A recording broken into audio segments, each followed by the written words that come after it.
Ce type de train-vapeur sillonnait le Limousin dès la fin du 19e siècle. Une révolution dans nos campagnes, comme ici à Saint-Léonard-de-Noblat en Haute-Vienne, une gare mise en service en 1881, chemin de fer moderne et rapide. Il leur fallait, je crois, 10 ou 11 heures en diligence. Et là, il leur fallait plus que 3 heures pour aller se rendre à Limoges. Donc effectivement, c'était quelque chose de fabuleux. Avec la gare, son viaduc et sa voie unique, fini les diligences. Arrivée de l'eau pour alimenter les trains, des pendules qui désormais changent les habitudes, rythment les heures, et puis bétail, bovins qui plus aisément peuvent quitter le Limousin. Les marchands de bestiaux du coin venaient charger leurs bestiaux en gare de Saint-Léonard. Et donc on paillait les wagons, c'est-à-dire on mettait de la sciure.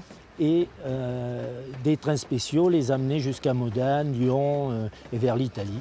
Au musée du rail de Saint-Léonard-de-Noblat, la gare de la commune a été reconstituée au 1,87e.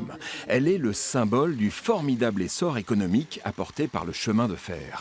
À l'image de cet endroit, ancienne manufacture de chaussures avant de devenir l'Historail.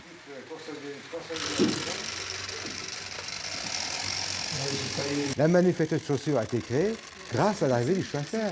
Parce que l'investisseur s'est dit, avec les vaches, le cuir et les ouvriers et ouvrières qu'il y a dans les usines de porcelaine, je vais monter une manufacture de chaussures et vendre mes chaussures à Paris grâce au chemin de fer.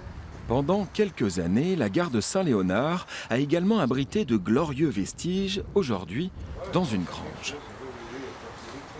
Tout en okoumé, avec du chêne et de l'okoumé là. Des boiseries art déco en okoumé, un bois du Gabon, elles ornaient le grand hall des Bénédictins à Limoges et furent démontées en 1978. Moi j'ai découvert ça 10 ans après, en 1988, quand le chef de gare me dit « Ragon, il faut absolument que je te montre quelque chose ». Le reste est parti au feu, mais pas celle-ci où elles étaient sur un wagon. Au triage de Puy-en-Velay avait une étiquette pour la gare de Saint-Léonard. Elles ont pris le maquis. Elles ont pris le maquis, clandestinement. Des boiseries que les passionnés du musée du rail de Saint-Léonard-de-Noblat souhaiteraient voir inscrites au monument historique, restaurées et pourquoi pas replacées dans la gare de Limoges, si possible avant son centenaire, en 2029.